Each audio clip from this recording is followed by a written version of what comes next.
Hello and welcome back to the NMMA. We had a very exciting first sim for the 2014-15 season, kicking things off with many ups and downs for all teams involved. So let's go ahead and jump in and take a look at the results. Starting off in the Eastern Conference, surprise, surprise, B-Harp's Magic continues their now four-season streak of dominance with a 27-9 record to open and the only double-digit point differential in the entire East at 11.7. This is actually the strongest opening the B-Harp has had since assembling this team and signing Melo. And this starting five continues to look as dominant as ever, with Bismack Biyombo surprisingly just looking great at the four.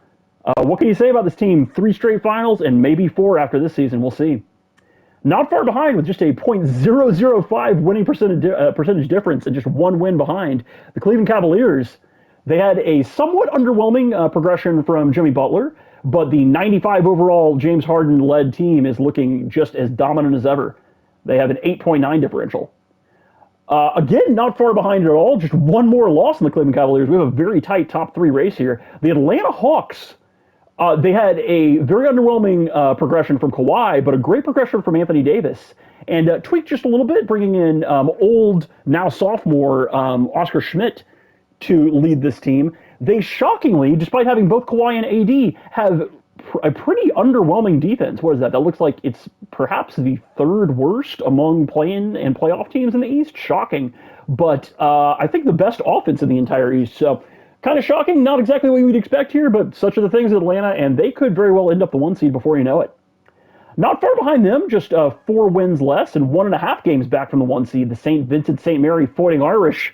Locke's team was the most active in the offseason with trades, bringing in Tim Duncan, Thad Young, who else here? Chase Budinger, I don't think he was there before. A lot of good tweaks here, and this team is looking to be the best that they've been since season 1.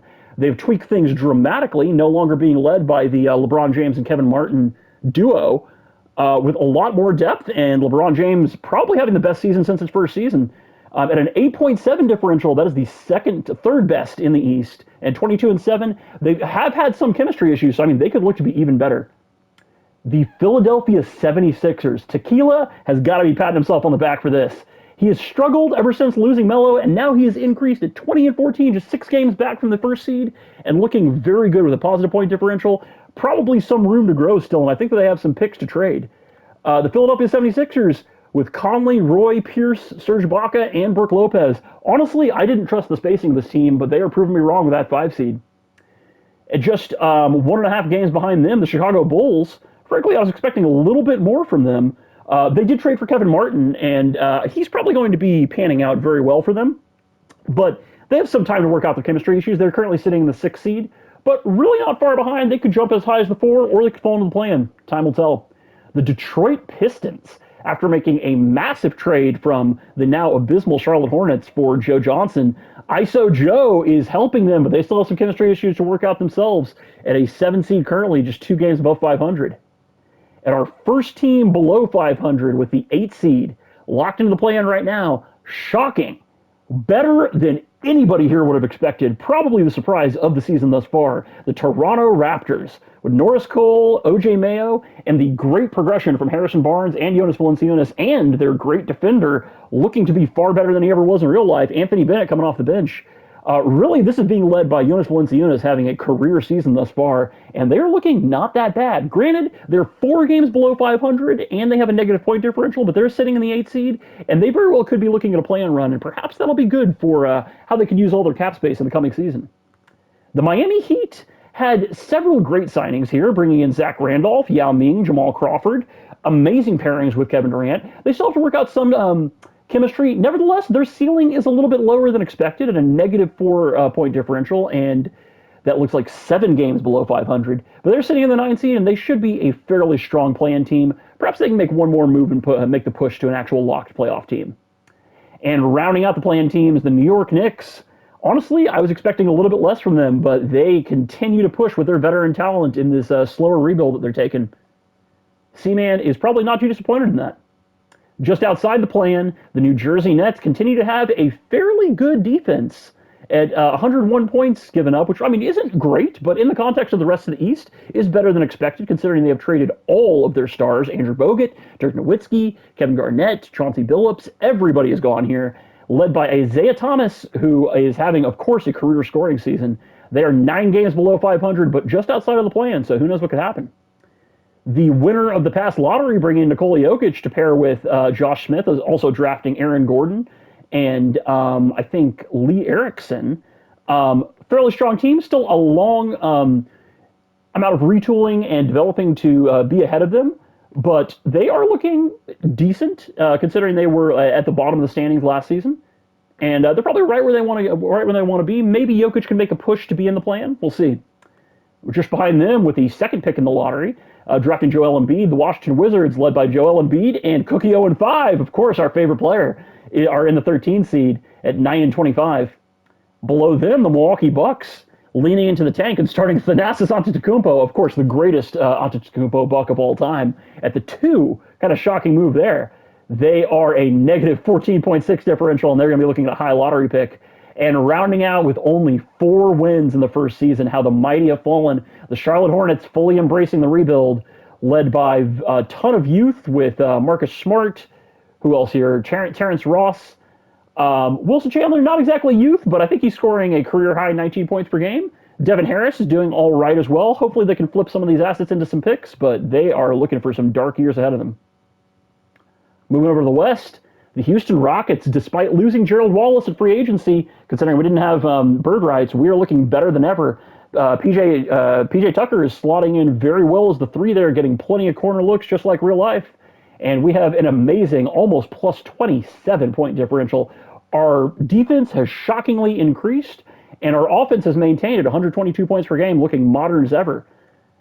Just below us, at only 1 more loss, 0.5 games back, very easily could take the 1 seed from us. The Denver Nuggets, somehow, their offense has kind of fallen off a cliff. I think that part of that is that they're leaning into being the strongest defense in the league by a wide margin. And only 91 points given up. This is showing the same strengths that the Minnesota Timberwolves had last season and that the Sonics had in their very first season, just putting up an incredible defensive effort. A lot of that is led by Draymond Green, now starting an 86 overall after a +4 prog in the offseason. This is looking like a very strong team, and frankly, they're now my pick to make it out of the West. I think this is going to be a terrifying matchup for the Rockets. Just behind them, at 6.5 games back from the 1 seed. So, I mean, there's a pretty wide gulf between the 1 and the 2 seed and everybody else. The Los Angeles Lakers with a 7.2 differential, good for the 3rd best in the West. You know, everybody was thinking this team was going to be deep in the rebuild right now. They are aging extremely gracefully, though, after trading for Kevin Garnett. Alexis Ajinça having yet another career best season. And Kobe shooting, as you will see later, 57% from the field. Absolutely crazy. I think he's good for at least top 5 in the league. He may be number 1. It's insane stuff. Just incredible efficiency from the now, I think, 36-year-old. You know, this team is looking extremely dominant, and they are probably my dark horse pick to make it out of the West.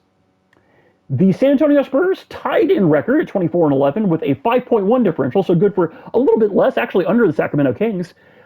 They had an amazing prog for Tobias Harris. He is now looking to be one of the leaders on this team, I think scoring like 21 points per game, as we'll see later. And they're looking very, very strong. With a 6.7 differential, and it looks like 3 games back from that 4 seed, Sacramento Kings, they lost Luol Deng, and so they are working some of their chemistry out as they start Alec Burks in his place and are looking for some sort of shooting guard, small forward to slot in. They're looking extremely dominant, though. Boogie even better than last season in terms of advanced stats, at least. And this team is looking very good. You know, don't be surprised if Boogie is just a terrifying matchup for anybody that he faces in the playoffs. Behind them, finally locked into a playoff spot thus far at 21-15, just a half game back from that 5 seed, and a 3.9 positive differential, I think good for the best that they've had all league. The Minnesota Timberwolves are defensive masterminds here, having brought in Luol Deng from Sacramento and being just behind that 5 seed. That is going to be quite a rivalry to see develop. Giannis and Andre Drummond both had great prog, and what can you say? Nate Lopez-Seneschal, tons of steals, and this is a nightmare matchup for a lot of teams. Golden State Warriors not far behind them at 11.5 games back from the 1 seed. This team is looking extremely strong. They traded for Dirk Nowitzki, and they had good progression for both Klay Thompson and J.D. Wilkins. As you'll see, I think Klay Thompson is now a top 10 scorer in the league. Incredible stuff from him. 2.8 differential for them. The Utah Jazz rounding out the current playoff teams. kind of disappointing how they have dropped, but they have plenty of picks and they could still make some moves. Carlos Boozer, while he has raised the ceiling for the team a little bit, that hasn't entirely panned out just yet. So we'll see what Sauce does here. I think a lot of that is that their defense is just not cutting it. Kind of shocking, 107.6 points per game given up. Granted, that is better than the Golden State Warriors, who are a little bit ahead of them. But frankly, this team should be a lot better considering they have Boozer, Joakim Noah, who should be, frankly, like a DPOY candidate, and PG. Just outside the playoff race right now, but in the play-in, Phoenix Suns, the zombie Phoenix Suns, who will not die. Dwayne Wade continues to lead this team long after Steve Nash is retired. And with Marcin Gortat, Tristan Thompson now having progressed decently, and Kendall Marshall looking like a great fill-in point guard. This team is going to be a play-in team, and watch out. They could very well make the playoffs. The Oklahoma City Thunder, they made the very interesting moves to buy both Tony Parker and Amari Stoudemire. Sick of losing, and you gotta love the gumption. They also brought in Andrew Bogut and Danilo Gallinari. A lot of good players to pair with CJ McCollum as they try to lock him in for the future and show him that they can be a winning franchise. They have a negative 5.6 differential, but they are currently a play-in team, so I'm hoping they can stay locked in with that. At just one game behind them, the New Orleans Pelicans, how the mighty have fallen. Just 2 seasons ago, they were the 3 seed with MVP Chris Paul, and yet now Chris Bosh has not regressed whatsoever, and Chris Paul remains at 95 overall, but something is just not clicking for this team. I think they really need a third star to make this offense hum. At 98 points per game, that's just really not going to cut it in this West. The Vancouver Grizzlies, another big surprise here. It's probably their defense here at 105.8 points per game given up. That is just probably not going to cut it. What can you say? Russell Westbrook is amazing. Nicholas Batum has been a very, very strong, overachieving role player, but they probably need a second star to be slotted in here properly. Curious to see if they make any moves.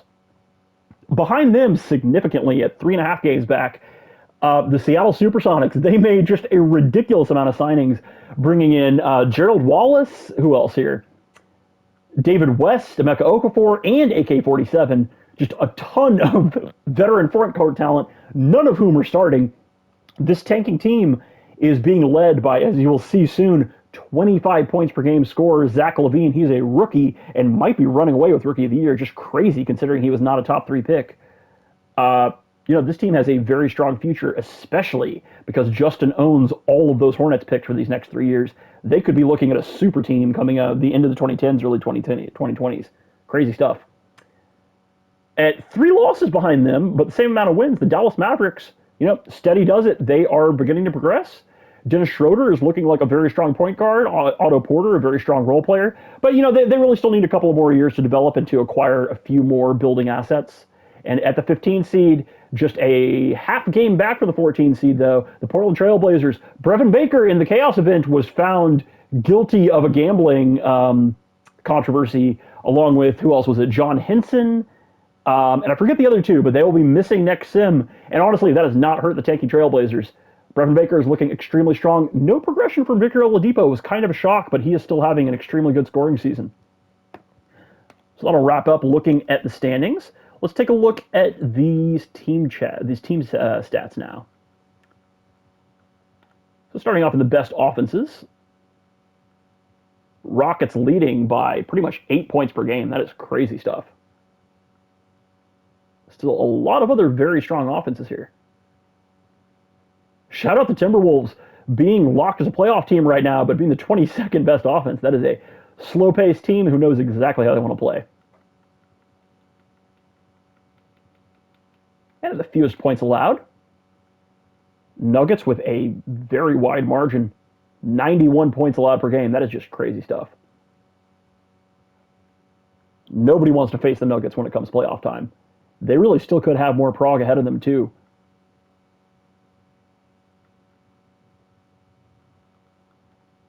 And looking at offensive ratings. As always, remember that if there is a big difference between your offensive rating and your points per game, that probably means that you're either over or underperforming, depending on the direction. So you'd expect that to level out and regress to the mean.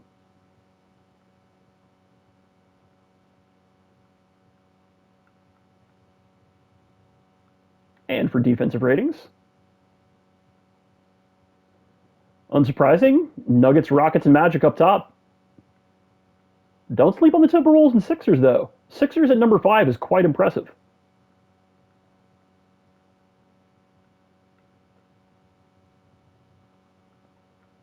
And for the point differentials. Really, it is two teams way out in front. Fortunately, they're both in the West, so we're probably looking at another collision course of the Rockets and Nuggets up against one another. That was an incredible Western Conference Finals series last season. If it wasn't for Gerald Wallace's defense on Derrick Rose, that bucket probably would have gone in and would have been a game winner, and they would have gone straight to the finals in that Game 7.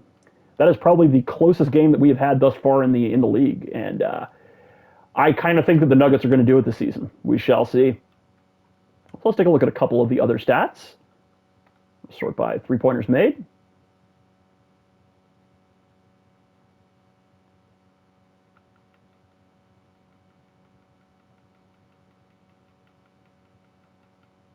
Field goal percentage.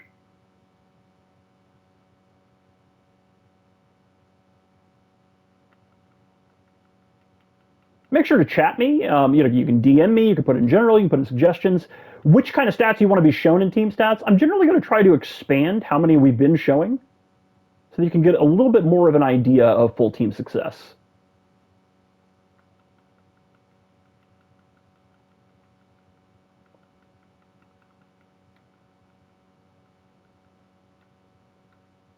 Rebounds per game.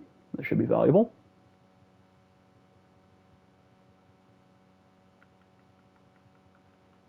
Rebounds per game is one of those stats you kind of have to take with a grain of salt because a higher rebounds per game just could mean that there are more misses from you or from the opponent.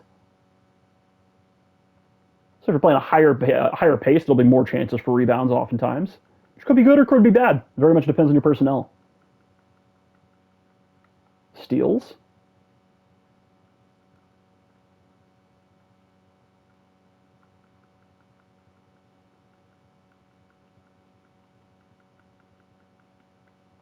And blocks. Unsurprisingly, the Hawks are leading the league. That's what happens when you have Al Jefferson and Anthony Davis as your front court pair. Not to mention Kawhi.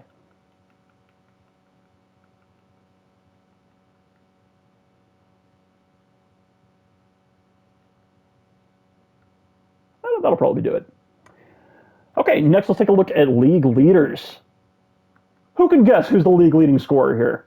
Would you be shocked if I told you yet again it is not Kevin Durant? It is Dwayne Wade at 28 points per game. The now 32-year-old has taken the crown thus far. Impressive stuff. Shout out Luol Deng in the top 25. He is thriving in Minnesota. Very much needed offensive boost. Leading rebounds is Kevin Love at almost 14 per game. Insane.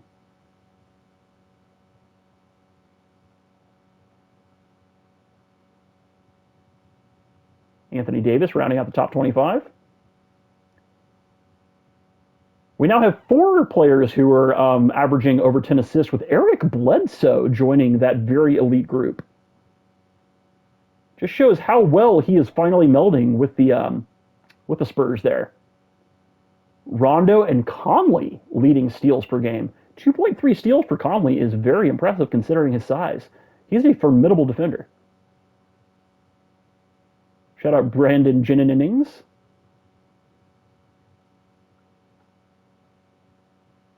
DeAndre Jordan, unsurprisingly, leading blocks per game. Kind of crazy here. Rudy Gobert at 2.2 blocks per game. He has kind of fallen off a cliff after his first season. Not entirely sure why that is, although the Sonics did get a lot more depth, and so it may just be spread across all of their players. But I mean, he was averaging over 3 blocks per game before, so kind of surprising. For field goal percentage, as you can see, Derek Favors, Dwight Howard, not surprising, both, only shooting in the paint. And then Kobe Bryant. What is this? The only shooting guard in the top 11 at 57%. 36 years old. He has just discovered an incredible efficiency in his old age and is taking only the best shots. For three-point percentage, PJ Tucker and Jeremy Lin. Ooh, and Ryan Anderson. All just great corner shooters for the Rockets. They just spot up and they take the smart shots. Shout out to Danilo Gallinari, looking pretty good. Zach LaVine at number 24 as a rookie is very impressive. Zach LaVine leading the league in 3 points made per game. We now have 5 players who are in that ever watched over three-pointers made per game as the 3-point revolution inches closer and closer. Steph Curry has kind of fallen off at only 2.5. Perhaps that has to do with the Nuggets having a somewhat underwhelming offense. Maybe they need to change their pace, or maybe he's just in a bit of a slump. All right, next we're going to take a look at rookie reports. As I alluded to before, my current pick for Rookie of the Year, it's kind of hard to deny 25.4 points per game. Insane stuff from Zach LaVine. Who knew that he was capable of this right out the gate? Nikola Jokic, significantly far behind at 14.9 points per game. His saving grace may be the fact that he's already averaging 8.3 assists as a center. He's 19 years old, and that is just crazy. That goes to show just how strong this Pacers team is going to be if they put things together while Josh Smith is still in his prime. That's the big question on Indiana's plate as to whether or not they hold on to Jay Smoove. With the only double-digit rebounder being Joel Embiid, Jokic not too far behind. This was a great draft for centers.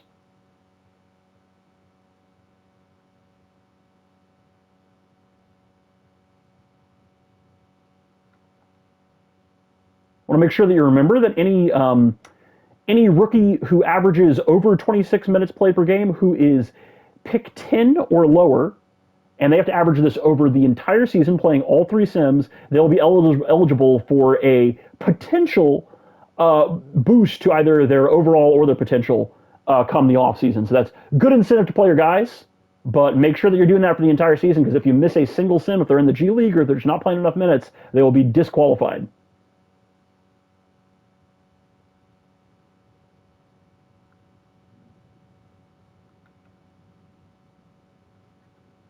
Joel Embiid, unsurprisingly, the best blocker in the game.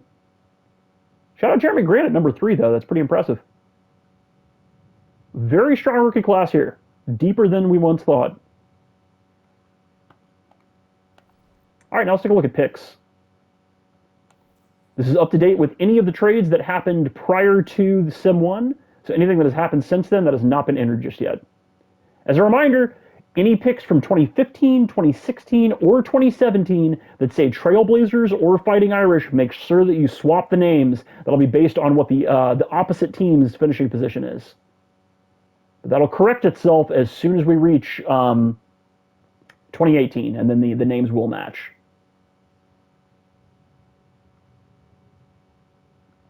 Mavericks with a good amount of picks.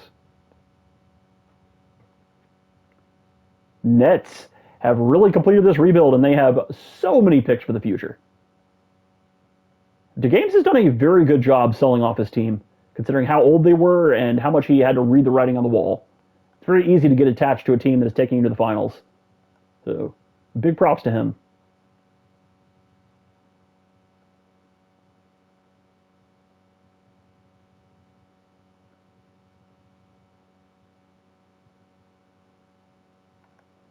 Alrighty. Now let's take a look at cap sheets. Let me make sure that the salary cap is turned off. Yep.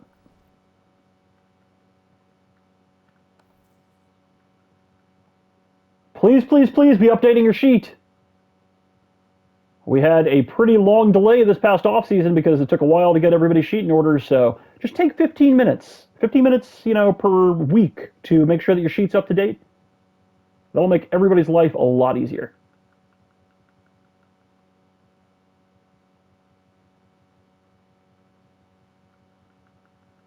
Current salary cap is set to, I think, 79.12 million. So we do have a lot of teams in cap space.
So much cap space for the Mavs. If they maintain that, as soon as they start winning games, watch out. They might have 2 max slots.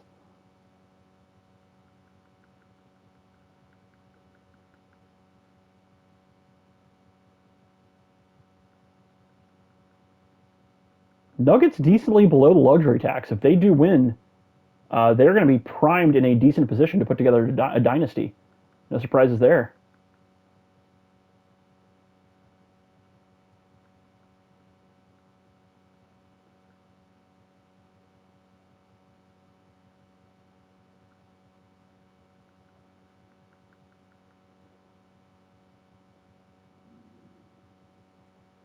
That 8 seed is just huge for the Raptors because, as you can see, they have what, 42 million currently in cap space, and that's before any expiring contracts or any sort of raise to the cap going into next season. So if they make it into the play-in pretty handily, they may be looking at the ability to sign a very good player. Future is looking bright for the Raptors a lot quicker than anybody expected after losing Derrick Rose.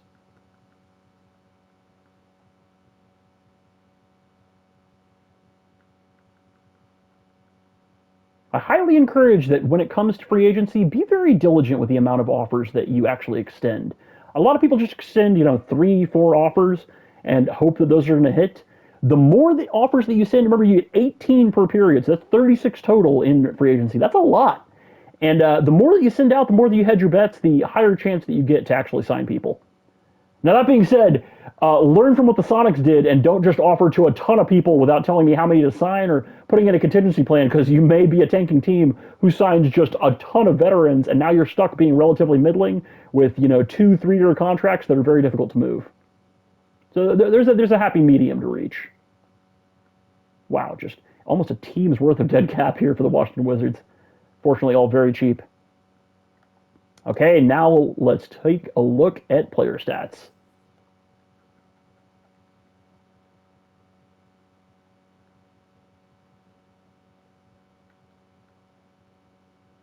Brook Lopez leading the way for Philly. Kind of impressive that without a single 20-point per game scorer, they are the 5 seed in the East. Whew. Chris Middleton leading the way at 13.2 points scored per game. The Bucks are so deep in the tank, and that is exactly where RJ wants to be. Looks like Blake has regressed just a little bit in scoring, but with those rebounds, that team is still looking extremely strong. I think they're going to put it together and get even better in the second sim. Kind of shocking that Harden is only averaging 4.5 assists. Perhaps unlocking his playmaking is going to be what's key to the Cavs raising their ceiling.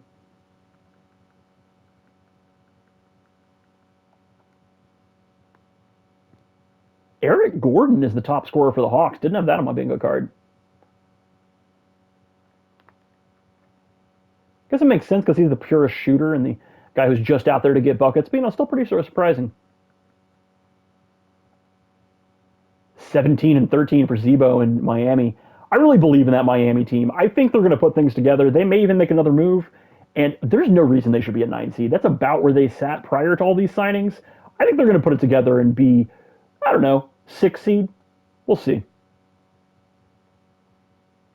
I kind of have Miami over Philly currently. Philly is a very well composed team, though, so time will tell. Wow, 22, almost 11, 3.3, 8 steals, 1.1 blocks, shooting 56%. Boogie is dominant. Boogie is really making a case to be the number one center in the league currently. I think it's between him and Dwight, with Al Jefferson not far behind. All of them, though, just complete game changers. Huge, huge, huge for the meta in this era. Shout out Dennis Schroeder, man. 22.5 points per game. That is exactly what you want to see from a tanking team. Their picks are looking great, but they have, frankly, a far better than in real life point guard under their umbrella.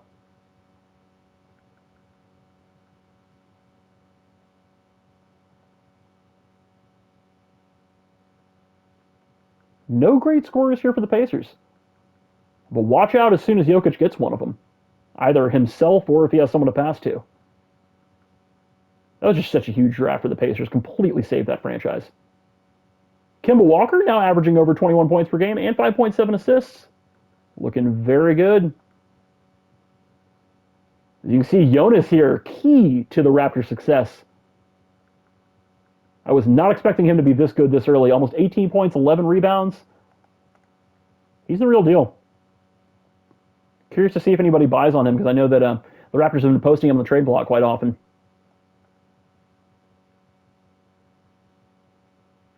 Kind of a scoring decline for John Wall after winning MVP. Granted, we are minutes limiting him a little bit, but a little bit surprising. Perhaps saving his energy for the playoffs. We shall see. Man, this is looking very good for the Sonics. Kind of wonder if they want to make a play-in race, even though they are very early in this rebuild, considering they have that Hornets pick and might be able to sign a better free agent.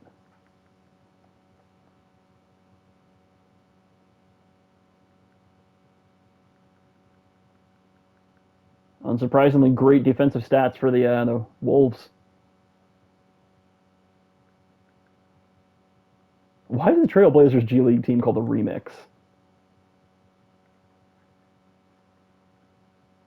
That team isn't music themed whatsoever. 23.6 points per game for Klay Thompson, not to mention the 1.3 steals and 1.2 blocks. 44% from three. Man, he is really panning out. He took a couple of seasons to get it rolling, but he is right up there with both Kyrie and Kawhi. Might be looking at an All-Star appearance not too long from now, especially if the Warriors continue to succeed. We'll see how they do in the playoffs this coming season. They had a great run taking the Nuggets to 7 as a play-in team in this past playoffs. Big shout out to Trash Can for pushing forward. Okay, we accidentally looped over, I see. Okay, now we're going to take a look at contract extensions. As you may recall, you get 2 contract extensions to do during the season, so make sure to use those sparingly.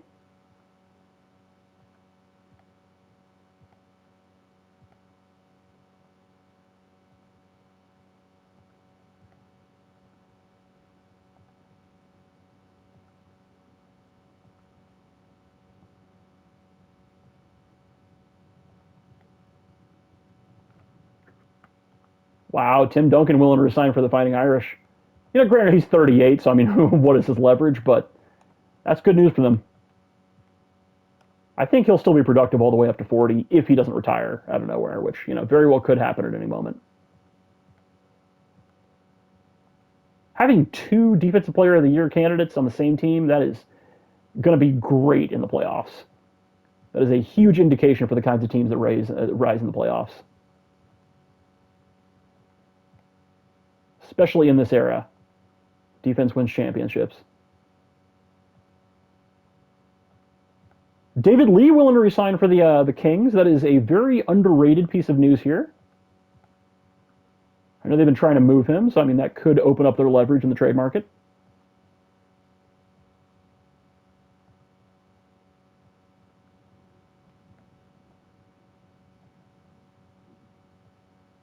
Iggy willing to resign.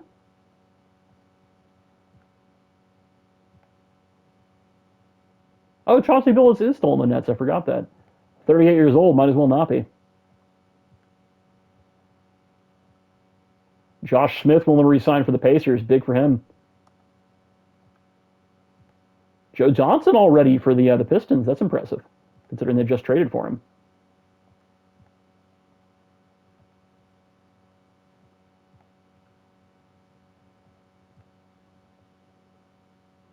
Yeah, Tony Parker for the Thunder, too. Usually it takes a little bit longer for players to agree with their new teams, but it looks like we have a lot of good clicking situations.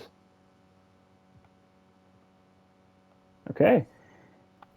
And now let's take a look at upcoming free agents, just so that you can factor this into managing your cap space and see who may be on the market. Remember that a lot of these players have player options or team options, which may be opted into. And a lot of them are restricted free agents, and so teams may retain them. Some of them may even extend, so they may not actually be free agents. So take all this with a grain of salt. Try to use common sense as to like who will actually hit the market. For example, Draymond Green is definitely I mean, I think that he actually is still has a team option next year. But even if he didn't, he's going to be a restricted free agent, and Nuggets are definitely going to retain him. So there are a lot of examples like that. But nevertheless, you can get a sense for the depth of the people that may hit the market and base whether or not you want to open up cap space around that.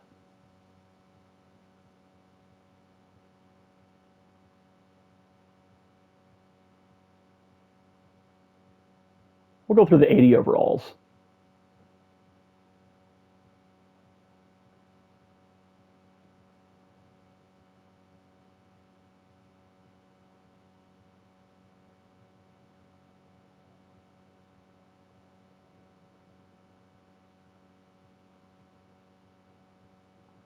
Alrighty. And here are some current free agents, just in case anybody wants to make a signing. Chris Humphries at 81 overall, still a very good available free agent here. Frankly, him and Ersan Ilyasova, really even Samara Samuel, somebody probably should be signing these bigs.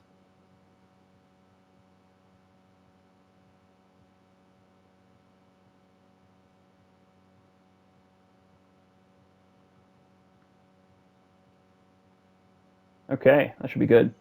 All right, the next deadline is probably going to be set for Sunday evening, late afternoon. We'll see with a Sim 2 set for that night. So happy trading.